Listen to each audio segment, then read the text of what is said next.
اور مجھے اپنے علماء سے یہ گزارش کرنی ہے کہ اپنے بیانوں کی سطح کو بڑھائیے. امت اکتا گئی ہے یہ آپ کی زبان سے ایک ہی مضمون کو بار بار سنتے سنتے. آپ کی ذمہ داری ہے کہ امت کی اپنی سطح بڑھے, امت کے حوصلے بڑھیں, امت کے عزائم بڑھیں.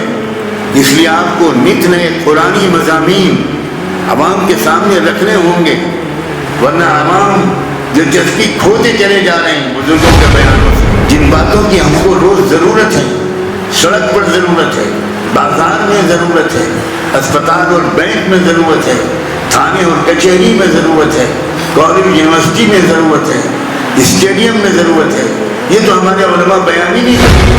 ہزاروں ہزار اور لاکھوں ماں باپ خون کے آنسو روتے ہیں کہ ہم نے اپنی زیور بیچ کر بچوں کو پڑھایا, کیا کیا تکلیفیں جھیلی, کس طرح بچے کو امریکہ بھیجا اور یہاں بھیجا اور وہاں بھیجا.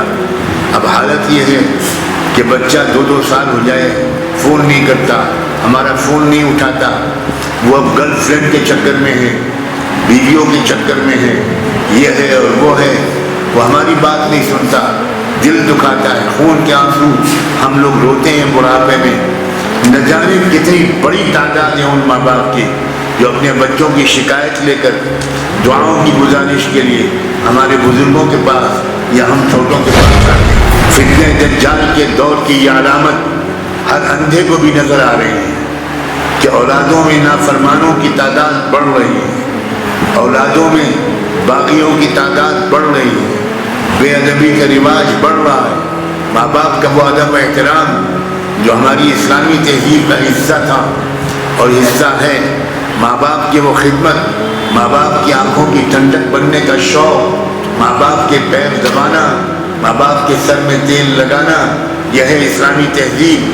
کالجوں میں پڑھنے والے لڑکے اور لڑکیوں میں چیلنج کے ساتھ کہتا ہوں, افسوس اور دکھ اور غم کے ساتھ کہتا ہوں, ماں باپ کی خدمت کرنے والے لڑکوں لڑکیوں کی تعداد دن بدن گھر.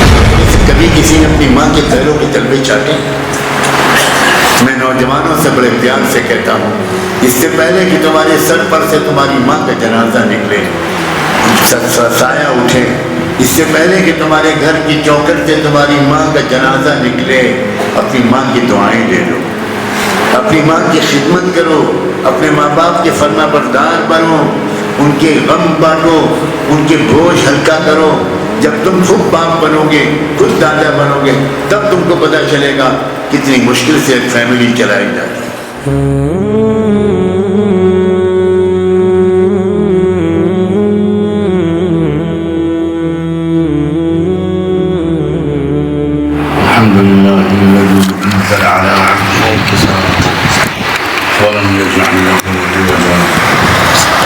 قيما لينذر بأسا شديدا من لدنه ويبشر المؤمنين الذين يعملون الصالحات أن لهم أجرا حسنا ماكثين فيه أبدا وينذر الذين قالوا اتخذ الله ولدا ما لهم به من علم ولا لآبائهم كبرت كلمة تخرج من أفواههم إن يقولون إلا كذبا.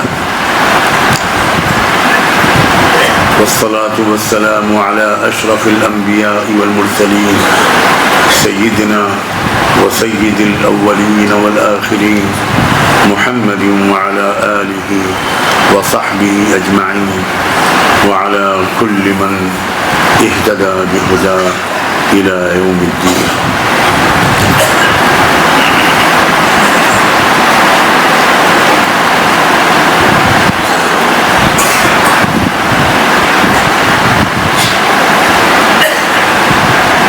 قابل احترام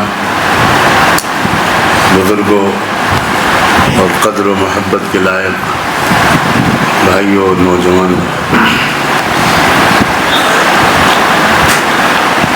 آپ سب ہی جانتے ہوں گے کہ جمعے کے دن سورہ کہف کی تلاوت کی خاص اہمیت ہے۔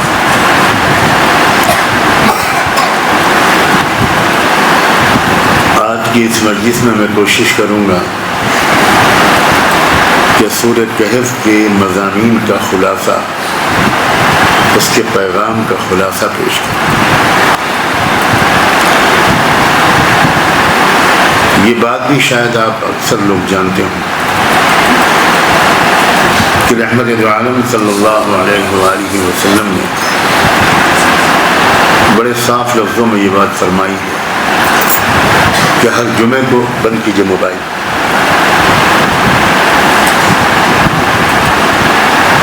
جو شخص سورہ کہف کی تلاوت کرے گا وہ دجال کے فتنے سے محفوظ رہے۔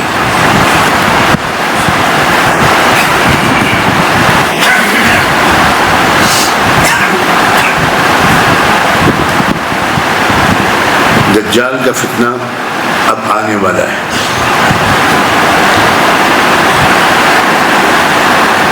بہت لمبی مدت اب باقی نہیں ہے۔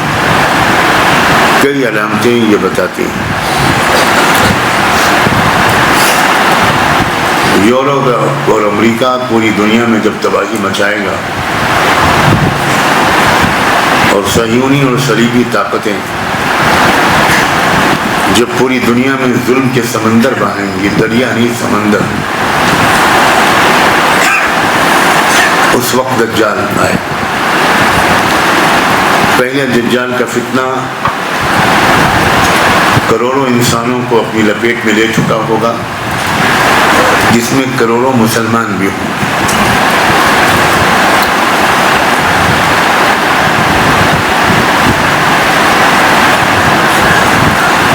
اس کے بعد تب دجال ایک ظاہری شکل میں ظاہر ہوگا۔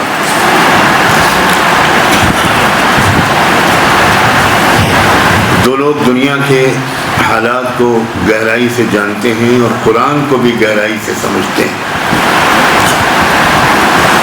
اور رحمت دو عالم صلی اللہ علیہ وآلہ وسلم نے آخری زمانے کے بارے میں جو اشارات فرمائی یا جو تفصیلات بیان فرمائی، جو لوگ ان سب چیزوں کو جانتے ہیں وہ یہ جانتے ہیں کہ اب دجال کا فتنہ دن بدن بڑھ رہا ہے، صہیونی اور صلیبی طاقتوں کے مظالم بڑھ رہے ہیں، مشرکین کا ظلم و ستم بڑھ رہا ہے، اور اب وہ وقت آ گیا جب ایمان والوں کی چھٹائی کی جائے، کون اصلی ایمان والے ہیں اور کون نقلی مسلمان۔ یہ بے فکری کے ساتھ کھانے کمانے کا دور نہیں ہے، یہ بہت فکر مندی کے ساتھ اپنے کو مکمل ایمان والا بنانے کی محنت کا دور ہے۔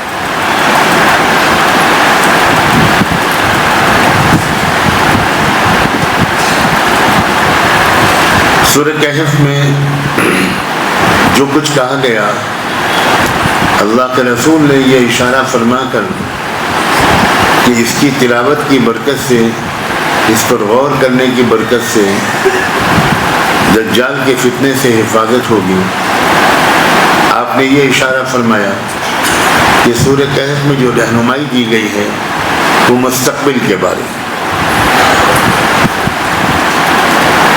جبکہ سورہ کہف میں جو واقعات سنائے گئے ہیں اور جن واقعات کے ذریعے سے رہنمائی دی گئی ہے وہ سب ماضی کے دور کے واقعات۔ آج میں ان تینوں واقعوں کا مختصر تذکرہ کروں گا، اللہ آسان فرمائے۔ ایک واقعہ تو یہ ہے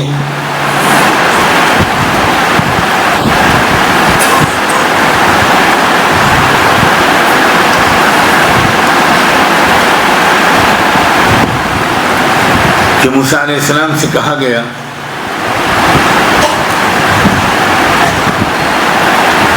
کہ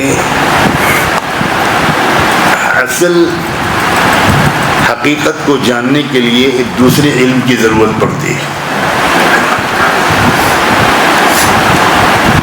دیکھنے میں کوئی چیز نظر کچھ آتی ہے، ضروری نہیں ہے کہ وہ چیز کی حقیقت وہی ہو جو وہ نظر آ رہی، بہت ممکن ہے بلکہ زیادہ تر ایسا ہوتا ہے کہ جو چیز جیسی نظر آتی ہے در حقیقت ویسی نہیں ہوتی، حقیقت اس کے کچھ خلاف ہوتی ہے، اور اکثر انسانوں کے پاس وہ نظر نہیں ہوتی کہ وہ چیزوں کی حقیقت کو پہچان لیں، اکثر انسان دھوکے میں آ جاتے ہیں۔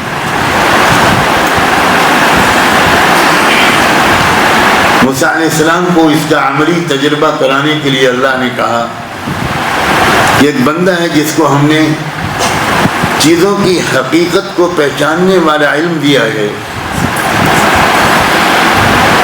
وہ علم اس علم رکھنے والوں کی صحبت سے ہی ملتا ہے، انہی کے ذریعے ملتا ہے، مشقت کے ذریعے ملتا ہے، قربانی دے کر ملتا ہے۔ وہ نظر جو حقیقت کو پہچان لے وہ نظر والوں کی صحبت اور توجہ ہی سے ملتی ہے۔ اس لیے تم اس بندے کو تلاش کرو جس کو ہم نے تمہارے ہی دور میں وہ علم دے رکھا ہے، جاؤ تلاش کرو، مشقت برداشت کرو اور اس سے وہ علم سیکھو۔ موسیٰ علیہ السلام فوراً تیار ہو گئے، بڑا لمبا سفر کیا، بڑی تکلیفیں سہیں، بڑی مشکل سے وہ اس بندے تک پہنچے۔ اس کی تھوڑی سی تفصیل اللہ نے سورہ کہف میں بیان کی ہے، اور ان سے درخواست کی کہ وہ خاص علم جو چیزوں کی حقیقت کو پہچان لینے کی صلاحیت پیدا کرتا ہے، وہ والا علم اللہ نے آپ کو دیا ہے۔ مما علمت، وہ علم مجھے بھی دے دیجیے، تھوڑا سا اس کا حصہ۔ نبی ہونے کے باوجود انہوں نے لمبا سفر کیا اور اس بزرگ ہستی اور اس صاحب علم کے پاس، صاحب نظر کے پاس، صاحب بصیرت کے پاس ایک طالب علم کی طرح پہنچے اور درخواست کی۔ انہوں نے کچھ شرطیں لگائیں اور بالآخر اجازت دے دی اور کہا چلو میرے ساتھ سفر میں۔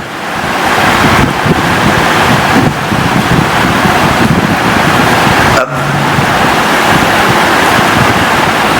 سمندر کا سفر کرنا تھا، ایک کشتی والا تیار ہو گیا، اس کشتی پر دونوں سوار ہوئے اور سمندر کا سفر کر کے دوسرے کنارے پہنچے۔ دوسرے کنارے پہ پہنچتے یا پہنچنے کے فوراً بعد یا پہنچنے سے ذرا پہلے یہ جو بزرگ تھے جن کے پاس موسیٰ علیہ السلام وہ خاص سمجھداری، وہ خاص نظر اور علم لینے کے لیے گئے تھے، سیکھنے کے لیے گئے تھے، انہوں نے ایک عجیب کام کیا کہ اس کشتی میں سوراخ کر دیا۔ موسیٰ علیہ السلام کو سمجھ میں نہیں آیا کہ یہ کیا ہوا۔ انہوں نے پوچھا کہ اس سے تو کشتی میں خرابی آ جائے گی اور جو سوار ہوگا وہ ڈوب جائے گا، اس لیے کہ پانی اندر آ جائے گا۔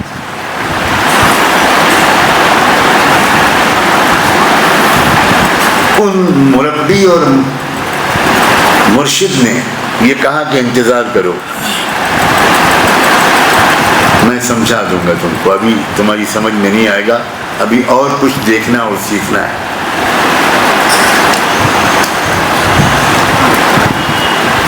سفر جاری رہا، غیر ضروری تفصیلات قرآن بیان نہیں کرتا۔ اب ایک عجیب و غریب واقعہ ہوا، ناقابل برداشت، ناقابل فہم۔ ایک چھوٹا بچہ نظر آیا، ان بزرگ نے اس بچے کو قتل کر دیا۔ پھر موسیٰ علیہ السلام حیران رہ گئے، ان کی سمجھ ہی میں نہ آیا یہ کیا طریقہ۔ ایک معصوم جان آپ نے لے لی، ایک بے گناہ بچے کو مار دیا.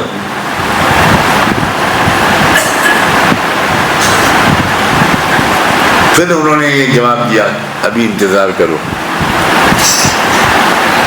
میں سمجھاؤں گا سب، ابھی رک جاؤ، ابھی اور کچھ دیکھنا باقی. پھر سفر ان کا جاری رہا، لمبا قصہ ہے، بہت سبق آموز ہے، اور آج کے اس دور کے لیے اس کا جاننا فرض عین ہے، اگرچہ آپ میں سے ایک بھی نہیں جانتا. اس لیے کہ آپ نے قرآن سے رشتہ تقریباً توڑ لیا ہے. آپ دنیا بھر کی زبانیں پڑھ رہے ہیں، قرآن کی زبان نہیں پڑھتے. دنیا بھر کی کتابیں سمجھ رہے ہیں، لیکن قرآن کو سمجھنے کو آپ نے چھوڑ دیا ہے. یہ مجرمانہ گناہ ہے.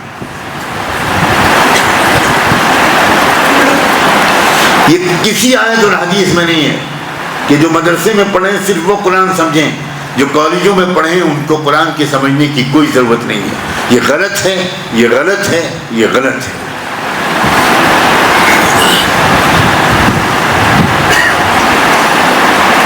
تیسرا واقعہ اور عجیب پیش آیا. یہ لوگ جو سفر پر نکلے تھے دونوں، یہ راستے میں اپنے کھانے پینے کا سامان لے کر نکلے تھے،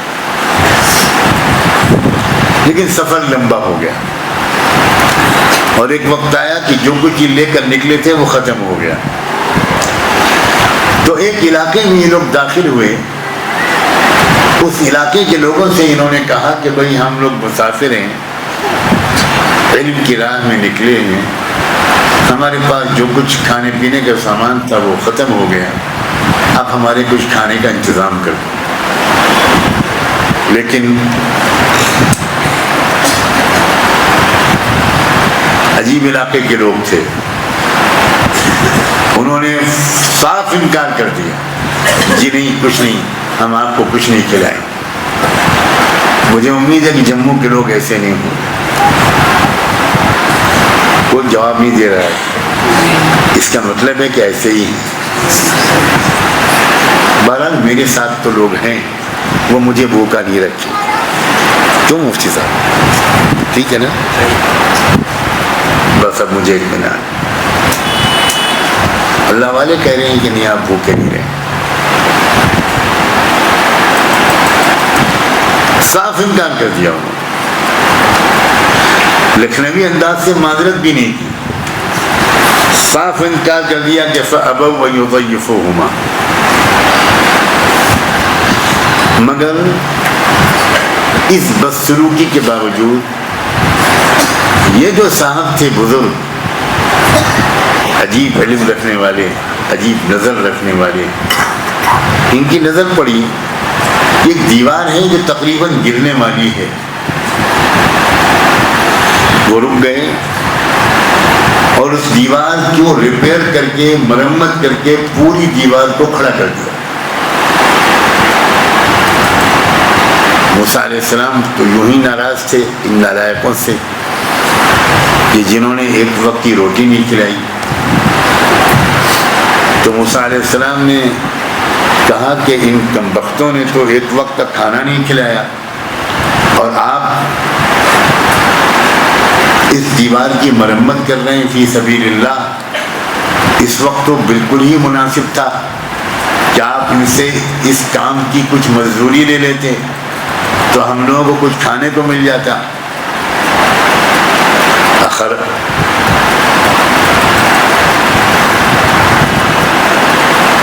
تو ان بزرگ نے کہا کہ اچھا اب ہم تم کو سمجھاتے ہیں پوری بات شروع سے آخر تک. یہ جو میں نے کشتی میں سوراخ کر دیا تھا اس کی ایک وجہ تھی. جس ساحل پر ہم اترے ہیں اس ساحل پر جس بادشاہ کی حکومت تھی، دو بادشاہ آپس میں لڑ رہے تھے، دو حکومتیں، دو فوجیں لڑ رہی تھیں، اور لڑائی میں بحری کشتیوں کی ضرورت تھی. تو ایک بادشاہ نے یہ اعلان کر دیا تھا اپنی فوج کو کہ جاؤ ساحل پر اور جو جہاز یا کشتی تم کو صحیح سالم ملے اس کو سرکار کے حق میں ضبط کر دو. تو میں نے وہ جو سراغ کیا ہے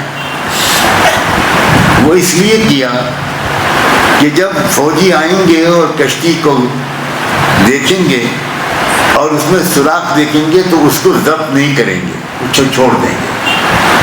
تو وہ سوراخ کشتی اور کشتی والوں کی نجات کا سبب بنے گا, ہلاکت کا سبب نہیں بنے گا. تم جو سمجھ رہے تھے کہ میں نے سوراخ کیا, اب جو اس میں سوار ہوگا وہ ہلاک ہو جائے گا, میں نے تو اس کشتی والے کی مدد کی ہے, کشتی کو بچانے کی تدبیر کی ہے, چپکے سے سوراخ کر دیا. اب جب سوراخ دیکھیں گے واپس چلے جائیں گے, صحیح سالم کشتیوں کو لے جائیں گے, اس کو چھوڑ دیں گے اور کشتی والا سوراخ کی مرمت کر کے پھر اپنے استعمال میں لائے گا. تو جو کچھ نظر آتا ہے وہ کچھ اور ہے, جو اس کے پیچھے پردے کے پیچھے حقیقت میں ہوتا ہے وہ کچھ اور ہے, لیکن ہر آدمی کے پاس یہ سمجھ نہیں ہے.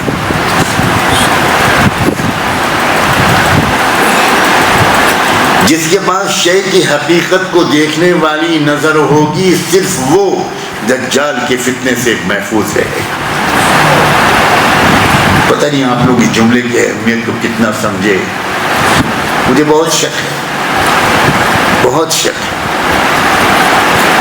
آپ میں سے کتنوں کے پاس چیزوں کی حقیقت کو پہچاننے کی نظر ہے؟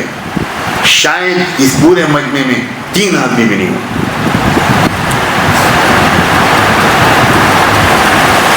دوسرا واقعہ, بچے کو قتل کر دینا, تو واقعی اس سے بھی زیادہ عجیب و غریب. اب انہوں نے سمجھایا کہ موسیٰ سنو, مجھے اللہ نے یہ بات بالکل صاف صاف بتا دی کہ یہ بچہ بڑے ہو کر اپنے ماں باپ کو ستائے گا, نافرمان بنے گا, بدتمیزی کرے گا, بے ادبی کرے گا, دل دکھائے گا, کہنا نہیں مانے گا. تو مجھے اللہ نے یہ اشارہ دیا, میرے علم نے مجھے یہ اشارہ دیا, فَأَرَدْنَا يُبْدِلَهُمَا رَبُّهُمَا خَيْرًا مِّنْهُ زَكَاةً وَأَقْرَبَ رُحْمًا.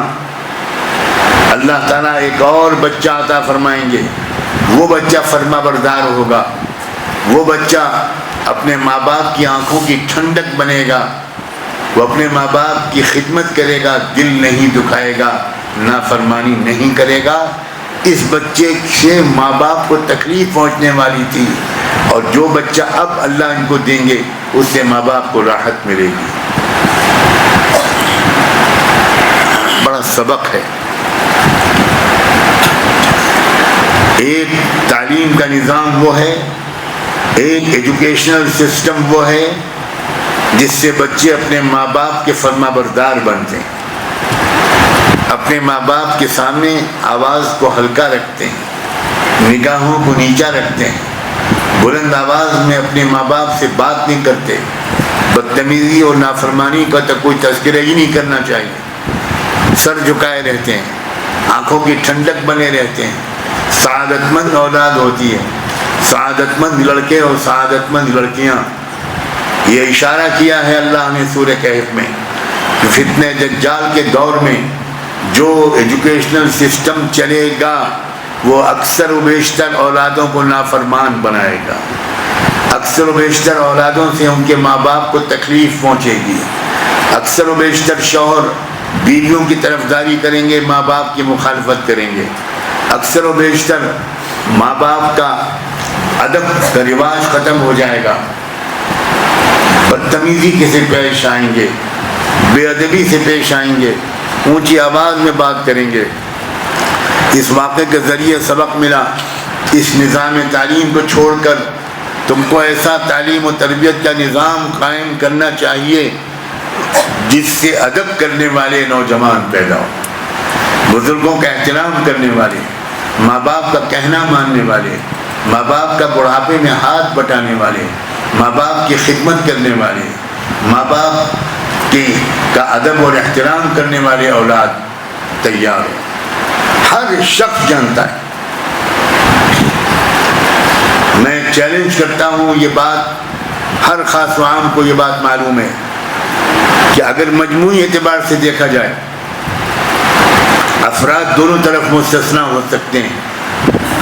مدرسوں میں پڑھنے والے بچے اپنے ماں باپ کا ادب زیادہ کرتے ہیں، احترام زیادہ کرتے ہیں، خدمت زیادہ کرتے ہیں، ان کی خوشی کا لحاظ زیادہ کرتے ہیں، اور کالجوں اور یونیورسٹیوں میں پڑھنے والے بچوں میں ایسے بچوں اور بچیوں کی تعداد کم ہے۔ میں پوری دنیا میں جاتا ہوں، میں کوئی کسی غار میں رہنے والا مولوی نہیں ہوں، لاکھوں لوگوں سے بلکہ اس سے بھی زیادہ لوگوں سے میرا رابطہ ہے۔ ہزاروں ہزار اور لاکھوں ماں باپ خون کے آنسو روتے ہیں کہ ہم نے اپنے زیور بیچ کر بچوں کو پڑھایا، کیا کیا تکلیفیں جھیلی، کس طرح بچے کو امریکہ بھیجا اور یہاں بھیجا اور وہاں بھیجا۔ اب حالت یہ ہے کہ بچہ 2 سال ہو جائے فون نہیں کرتا، ہمارا فون نہیں اٹھاتا، وہ اب گرل فرینڈ کے چکر میں ہے، بیویوں کے چکر میں ہے، یہ ہے اور وہ ہے، وہ ہماری بات نہیں سنتا، دل دکھاتا ہے، خون کے آنسو ہم لوگ روتے ہیں بڑھاپے میں۔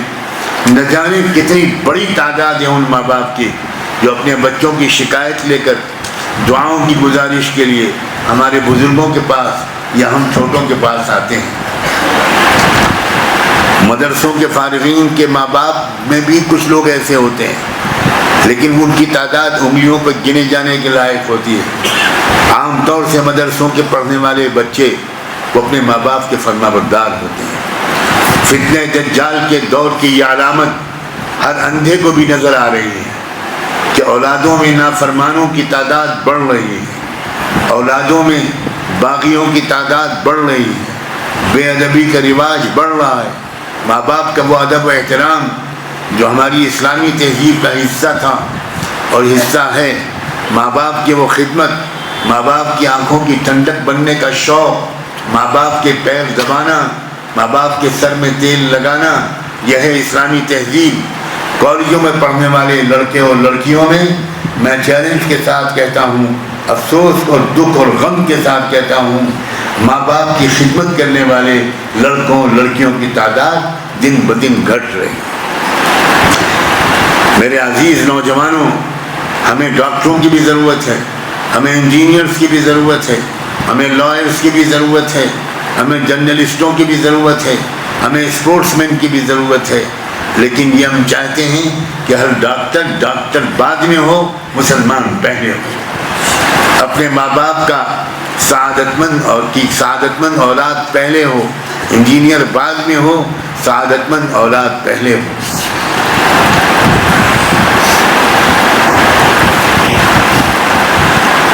آپ نے امام شافعی رحمۃ اللہ علیہ کا نام سنا ہوگا، بہت عظیم علماء میں گزرے ہیں، اتنے بڑے عالم تھے وہ کہ ان کے بارے میں میرے جیسا طالب علم یقین سے کہہ سکتا ہے کہ اگر وہ پچھلی قوموں میں ہوتے تو اپنے وقت کے نبی ہوتے، یہ مقام تھا ان کا۔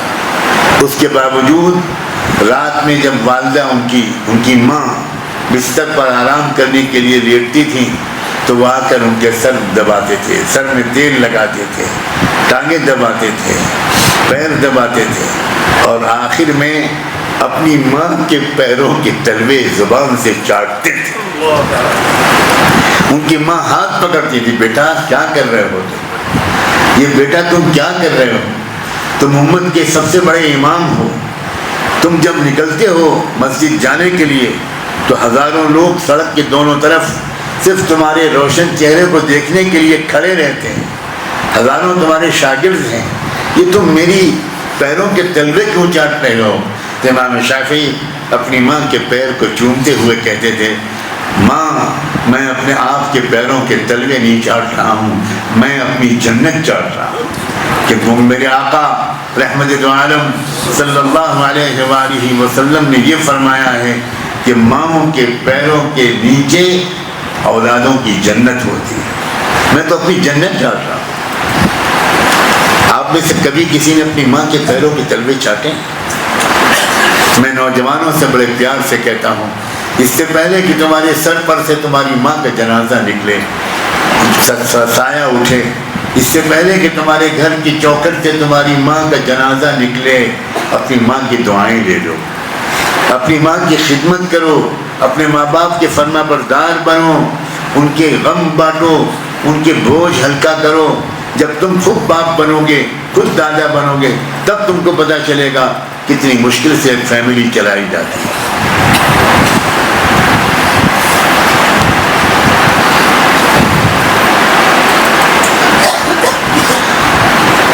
اس بچے کو قتل کر کے، یہ ایک تمثیلی واقعہ عجیب و غریب ہے، یعنی یہ ضروری نہیں ہے کہ وہ واقعی انسان کا بچہ ہو سکتا ہے اللہ نے ایک سایہ بھیج دیا ہو انسان کی شکل میں، اور اس تربیت کی وجہ سے انہوں نے اس سائے کو قتل کر کے دکھایا ہو موسیٰ کو، اور یہ سمجھانے کے لیے کہ ایک نظام تعلیم بچوں کو نافرمان بنائے گا، ایک نظام تعلیم بچوں کو فرما بردار بنائے گا۔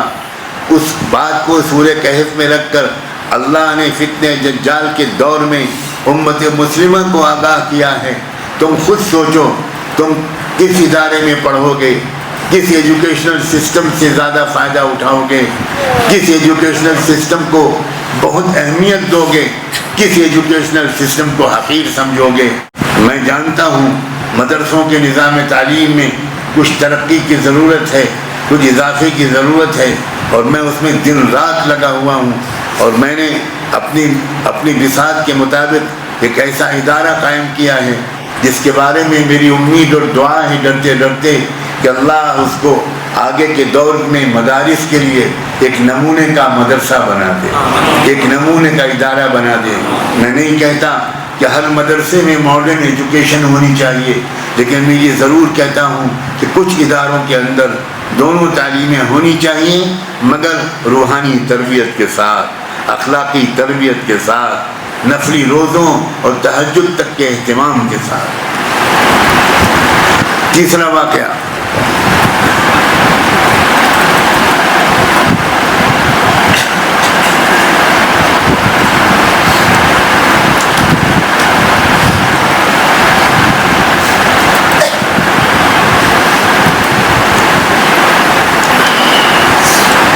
جبکہ جس علاقے کے لوگوں نے حضرت موسیٰ علیہ السلام اور ان کے معلم کو ایک وقت تک کھانا کھلانے سے انکار کر دیا تھا، اس کے باوجود اسی علاقے میں ایک گرتی ہوئی دیوار کو ریپیئر کر کے پھر سے کھڑا کر دیا۔ اس معلم نے، مربی نے، ان بزرگ شخصیت نے جن کو ہر شے کی حقیقت کو دیکھنے والی نظر اللہ نے عطا کی تھی۔ شاعر نے خوب کہا ہے کہ جو شے کی حقیقت کو نہ دیکھے وہ نظر ہی کیا۔ وہاں بھی انہوں نے جو کام کیا وہ میں نے ابھی بتایا تھا کہ دیوار گرتی ہوئی دیکھی انہوں نے، جو بالکل گرنے والی تھی، اس دیوار کی مرمت کر کے ریپیئر کر کے اس کو پوری طرح پھر سے کھڑا کر دیا۔ اس کی تشریح کیا کی انہوں نے؟ ان کا دیکھو موسیٰ، یہ دیوار ایک نیک انسان کے گھر کی دیوار تھی، اور اس نیک انسان کا انتقال ہو چکا ہے، اور اس نے اپنے بچوں کے لیے اس دیوار کے نیچے کچھ خزانہ چھوڑا تھا، اس انتظار میں کہ بچے جب بڑے ہو جائیں گے تو اس دیوار کے نیچے چھپا ہوا وہ جو مال ہے وہ نکال لیں گے، اور اس سے پھر ان کا کام چلے گا۔ بچے تو یتیم ہو گئے، باپ کا انتقال ہو گیا، اب یہ دیوار اگر بالکل گر جاتی تو وہ جو خزانہ نیچے چھپا ہوا تھا وہ سامنے آ جاتا۔ اور علاقے کے لوگوں کا کیریکٹر تم نے دیکھ لیا موسیٰ، کہ جنہوں نے دو اجنبی پردیسیوں اور مسافروں کو ایک وقت تک کھانا نہیں کھلایا، ان سے یہی تو خطرہ زیادہ تھا کہ وہ لوگ اس خزانے کو لوٹ لے جائیں گے، اور یتیم بچوں کو جن کے لیے ان کے مرحوم نیک باپ نے خزانہ چھوڑا تھا، وہ انہیں کچھ نہیں ملے گا، ان یتیم بچوں کو وہ محتاج ہو جائیں گے۔ اللہ نے مجھے اس کا حکم دیا۔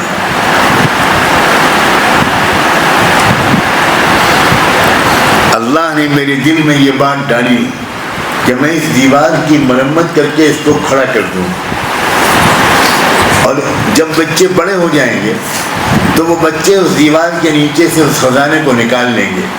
ابھی بچے چھوٹے ہیں، میں ان کو یہ خزانہ ان کے حوالے نہیں کر سکتا، ابھی چھوٹے ہیں، یہ اس کو سنبھال نہیں پائیں گے، لوگ چھین لیں گے۔ بڑے ہو جائیں گے تو انشاءاللہ یہ خزانہ ان کے کام آئے گا، اس لیے میں نے دیوار کو مرمت کر کے کھڑا کر دیا۔ کتنا بڑا سبق! یہ بلا وجہ کی کہانیاں نہیں ہیں قرآن میں۔ قرآن میں ایک لفظ بھی بلا وجہ نہیں ہے کہ کوئی ایسا کہانی سنا رہا ہو کہ ایک دیوار تھی وہ گر رہی تھی، ایک بابا نے اس دیوار کی مرمت کر کے کھڑا کر دیا۔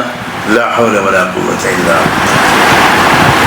بہت زبردست سبق اور اشارات اور نصیحتیں ہیں، احکام ہیں۔ ہمارے ملک میں جو مدارس چل رہے تھے، مکاتب چل رہے تھے، مسجدوں کا نظام چل رہا تھا، دینی کام ہو رہے تھے، وہ مسلم حکومت اور مسلم ریاستوں کے زیر سرپرستی چل رہے تھے۔ اب جب مسلم حکومت چلی گئی، مشرک اور کافر اور صلیبی حکومت آ گئی، تو اس وقت یہ خطرہ ہوا کہ یہ قرآن، حدیث، تفسیر، ادب، اسلامی تہذیب، اسلامی لٹریچر، اسلامی علوم، یہ پورا خزانہ لوٹ جائے گا، جیسے اسپین میں لوٹ چکا ہے۔ میں اس امید پر یہ مضمون بیان کر رہا ہوں کہ آپ میں پڑھے لکھے لوگوں کی تعداد زیادہ ہوگی، آپ سمجھ جائیں گے اشاروں۔ میں بالکل عوامی سطح کی وہ باتیں نہیں کر رہا ہوں جو آپ روز سنتے رہتے ہیں، اور مجھے اپنے علماء سے یہ گزارش کرنی ہے کہ اپنے بیانوں کی سطح کو بڑھائیے۔ امت اکتا گئی ہے آپ کی زبان سے ایک ہی مضمون کو بار بار سنتے سنتے۔ آپ کی ذمہ داری ہے کہ امت کی عقلی سطح بڑھے، امت کی فکری سطح بڑھے، امت کے حوصلے بڑھیں، امت کے عزائم بڑھیں۔ اس لیے آپ کو نت نئے قرآنی مضامین عوام کے سامنے رکھنے ہوں گے، ورنہ عوام دلچسپی کھوتے چلے جا رہے ہیں بزرگوں کے بیانوں سے، ان کو انٹرسٹ ہی نہیں ہے۔ وہ سمجھتے ہیں کہ یہ لوگ جو باتیں کرتے ہیں وہ ریلیونٹ نہیں ہیں۔ جن باتوں کی ہم کو روز ضرورت ہے، سڑک پر ضرورت ہے، بازار میں ضرورت ہے، اسپتال اور بینک میں ضرورت ہے، تھانے اور کچہری میں ضرورت ہے، کالج یونیورسٹی میں ضرورت ہے، اسٹیڈیم میں ضرورت ہے، یہ تو ہمارے علماء بیان ہی نہیں کرتے۔ اس لیے میں اپنے علماء سے بار بار یہ درخواست کرتا ہوں، اپنے مطالعے کو تازہ بتازہ کیجیے، اور اس طرح کے مضامین نوجوانوں کے سامنے، انٹلیکچوئلس کے سامنے، پروفیشنلز کے سامنے، پڑھے لکھے نوجوان بچوں اور بچیوں کے سامنے، مردوں اور خواتین کے سامنے اس طرح کے بیان کیجیے کہ ان کو نظر آئے کہ اسلام از دا موسٹ ریلیونٹ سویلائزیشن، اسلام ایک بہترین تہذیب ہے، اس سب سے زیادہ ضرورت دور حاضر کو اسلام کی ہے۔ سائنس کی ضرورت بعد میں ہے، اسلام کی ضرورت پہلے ہے۔ سائنس ہتھیار بنانا سکھا دے گی، اسلام ویلیوز سکھائے گا، اسلام اخلاقی ضابطے سکھائے گا۔ سائنس نیوکلیئر بم بنانا سکھا سکتی ہے، لیکن اگر اسلام نہیں ہے تو نیوکلیئر بم ویتنام سے لے کر جاپان کے غریبوں پر برسایا جائے گا۔ اس لیے ویلیوز کے بغیر، اخلاقی قدروں کے بغیر، انسانی ضابطوں کے بغیر، ہیومن ویلیوز کے بغیر سائنس مہلک ترین چیز، زیادہ اس سے کم نقصان دہ بے پڑھا لکھا آدمی ہے۔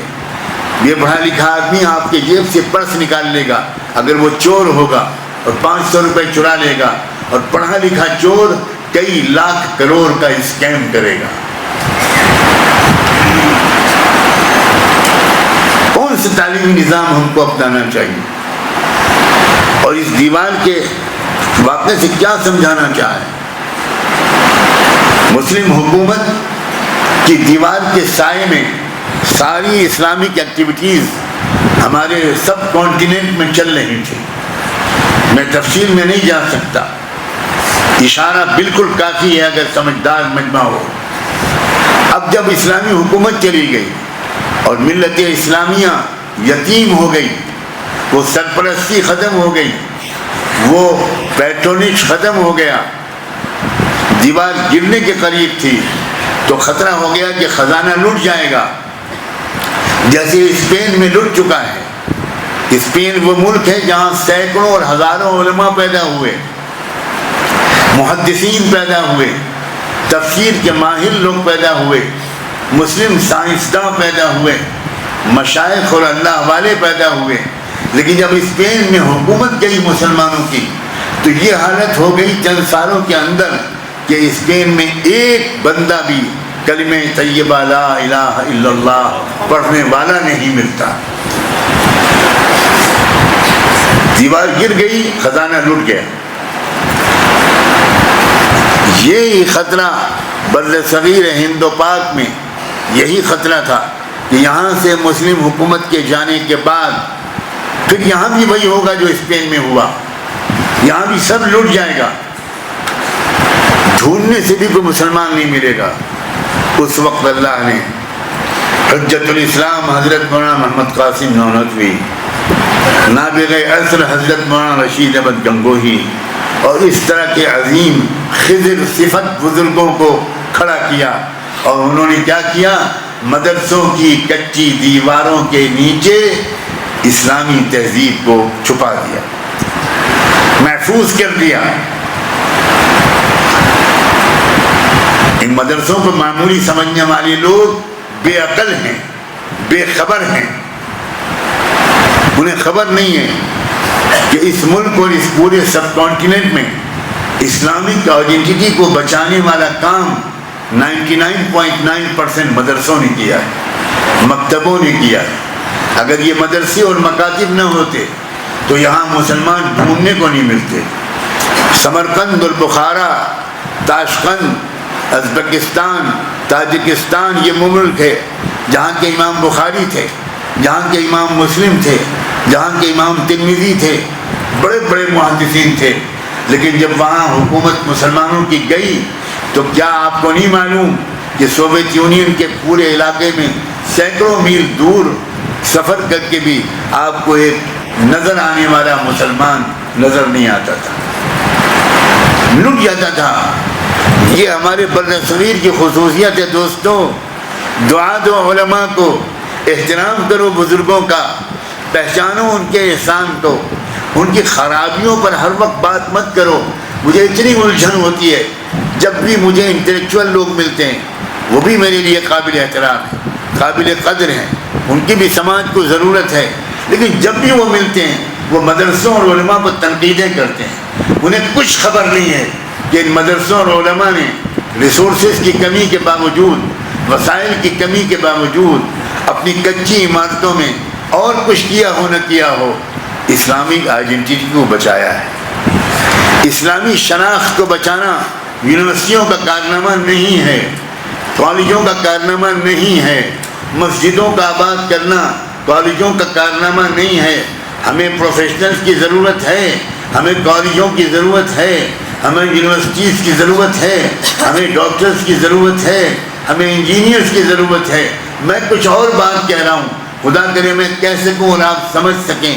اصل لڑائی اس ملک میں آئیڈینٹی کی لڑائی ہے، شناخت کی لڑائی ہے. اصل لڑائی اور کوئی نہیں ہے. اکنامک لڑائی بعد میں ہے، پولیٹیکل لڑائی بعد میں ہے. ساری لڑائیوں کا مقصد یہ ہے کہ مسلمان نہ رہے.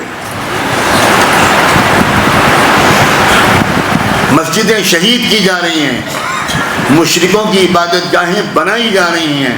کیا یہ نہیں ہو رہا ہے؟ علماء سے مضبوطی سے جڑ جائیے، علماء کا احترام کیجیے، علماء کی مجلسوں میں بیٹھیے، اسلامی کتابوں کو پڑھیے، قرآن کو سمجھنے کی کوشش کیجیے علماء کی نگرانی اور سرپرستی میں. اور میں علماء سے بھی درخواست کروں گا، آپ کیا مسلم نوجوان، جموں کشمیر کا مسلم نوجوان بہت قیمتی ہے.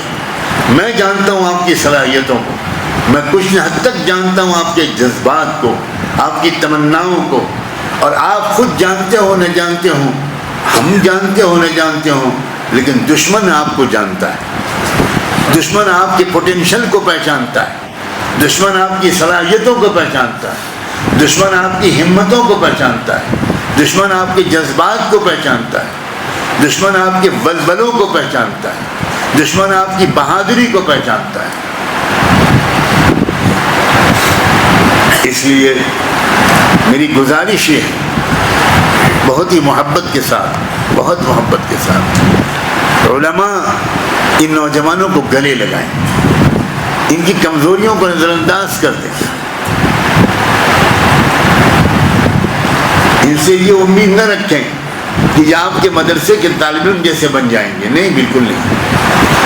ان کے ظاہر کو نہ دیکھیے, ان کے اندر چھپے ہوئے مومن دل کو دیکھیے, ان کے تڑپتے ہوئے جذبات کو دیکھیے, ان کے تمناؤں کو دیکھیے. ان کو گلے لگا کر ان کی تربیت جو علماء یہاں کر رہے ہیں, الحمدللہ کر رہے ہیں, خوب کر رہے ہیں, اللہ ان کی کوششوں کو کامیاب فرمائے, ترقیاں نصیب فرمائے, ان کی عمر میں برکت نصیب فرمائے, زیادہ سے زیادہ ان کا فیض آپ کو پہنچائے. یہ 3 باتیں تھیں, 3 واقعات جو حضرت موسیٰ علیہ السلام کو دکھائے گئے, اور ساتھ میں نے سبق بھی ان کا بتایا. کشتی میں سوراخ, اللہ اکبر. جب تک ہمارے مدرسے ٹوٹی پھوٹی عمارتوں میں تھے, معمولی عمارتوں میں تھے, بالکل دیکھنے میں لگتا ہی نہیں تھا کچھ, تب تک دشمن طاقتیں ان مدرسوں کی طرف متوجہ نہیں تھیں, کیونکہ کشتی میں سوراخ تھا. کیا ہوگا اس ٹوٹی پھوٹی کشتی سے؟ تو دشمن یہ محسوس کرتا تھا کہ یہ کچی عمارتوں میں چلنے والے مدرسے, ان سے ہم کو کیا خطرہ. جب سے ہمارے مدرسوں کی شاندار بلڈنگیں بننے لگیں, جب سے ہمارے مدرسوں کی شاندار تعمیرات ہونے لگیں, تب سے دشمن کی نظر ان پر پڑنے لگی. مناسب یہی ہے کہ کشتی میں سوراخ باقی رہے. میرے اشارے کو سمجھیں, سوراخوں کو بند مت کرو, سوراخ باقی رکھو, سادہ انداز رکھو, کسی کی نظر ہی نہیں پڑے گی, لوگ حقیر سمجھیں گے. جس دارالعلوم دیوبند سے اشرف علی تھانوی نکلے, جس دارالعلوم دیوبند سے بڑے بڑے علماء نکلے, وہ بہت ہی معمولی ایک چھوٹی سی مسجد میں چل رہا تھا, چھتے والی مسجد میں. جس ندوۃ العلماء سے سید سلیمان ندوی نکلے, شاہ معین الدین ندوی نکلے, اس ندوۃ العلماء ایک کرائے کی عمارت میں 4 کمروں کے ایک فلیٹ میں چل رہا تھا, کوئی شاندار عمارت نہیں تھی.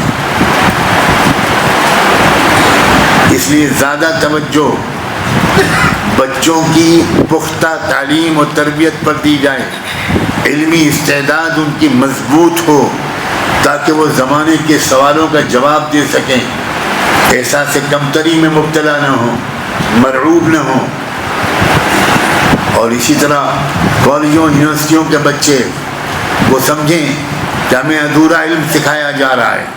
جب تک آپ قرآن کو نہیں سمجھیں گے, قرآن کی زبان میں آپ جاہل رہیں گے. جب تک آپ قرآن و حدیث کو نہیں سمجھیں گے, پیارے آقا محمد مصطفیٰ صلی اللہ علیہ وآلہ وسلم, جب تک آپ ان کی سیرت کو, ان کی تمناؤں کو, ان کی تعلیمات کو نہیں سمجھیں گے, تب تک آپ کیا علم سیکھ پائیں.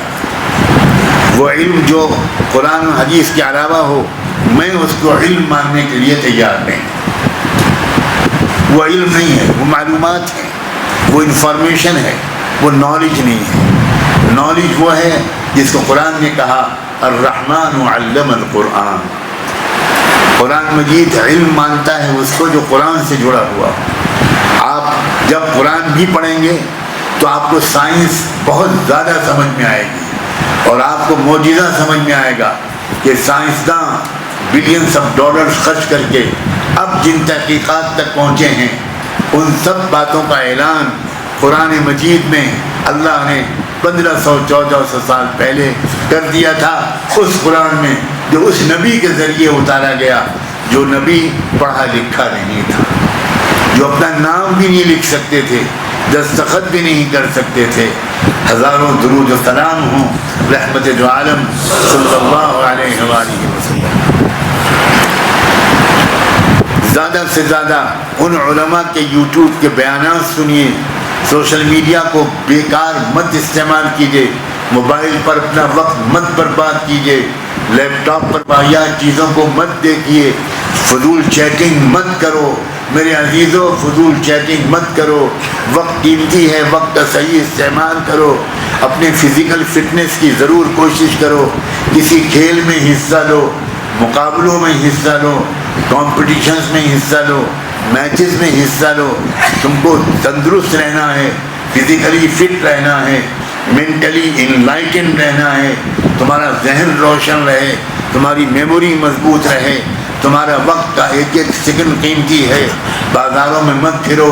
اور میں لڑکوں، نوجوانوں، میں معافی چاہتا ہوں، میں تم سے یہ نہیں کہہ پاؤں گا کہ ناجائز دوستیاں مت کرو، میں نہیں کہہ پاؤں گا، میری زبان لڑکھڑا جائے گی۔ یہ ایسے ہی ہوگا کہ جیسے کسی کو، کسی بادشاہ اور شہزادے کو کچھ نصیحت کرنے کا موقع ملے اور وہ بادشاہ اور شہزادہ اس شہزادے کو کوئی بزرگ نصیحت کرنے لگیں، اور کیا نصیحت کریں؟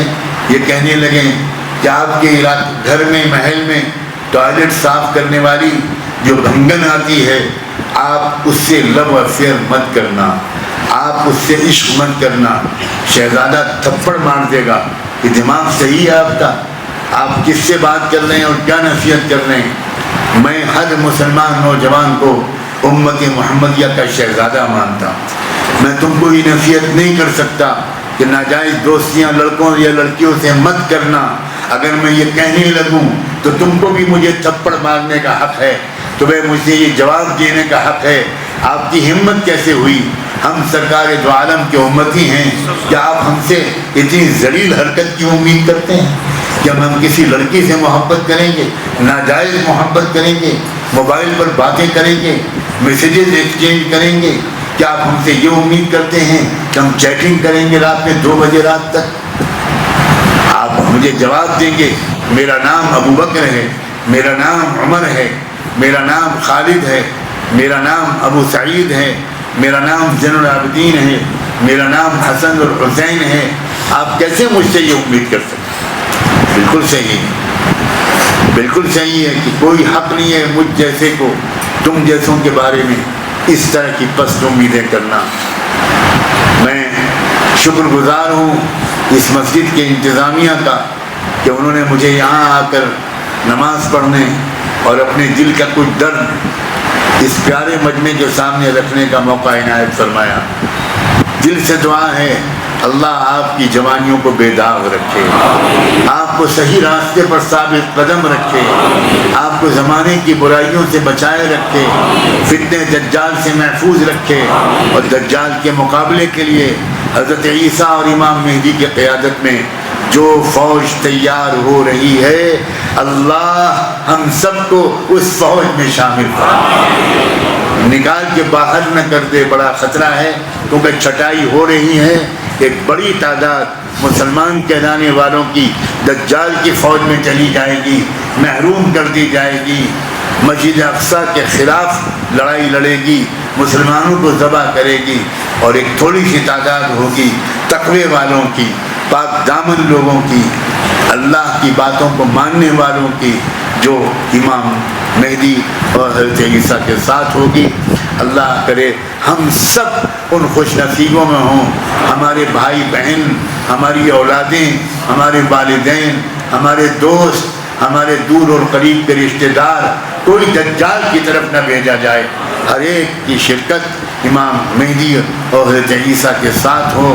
میں سمجھتا ہوں جو بات ابھی اسی مسجد میں داخل ہوتے وقت میرے دل میں ایک مضمون آیا کہ میں سورہ کہف کا ایک خلاصہ اس پیارے مسجد میں مجمع کے سامنے پیش کروں، امید ہے کہ ضروری حد تک میں اس بات کو پیش کر چکا ہوں گا. اللہ کوتاہیوں کو معاف فرمائے اور آپ سب کو جزائے خیر دے. وآخر دعوانا ان الحمد للہ رب العالمین.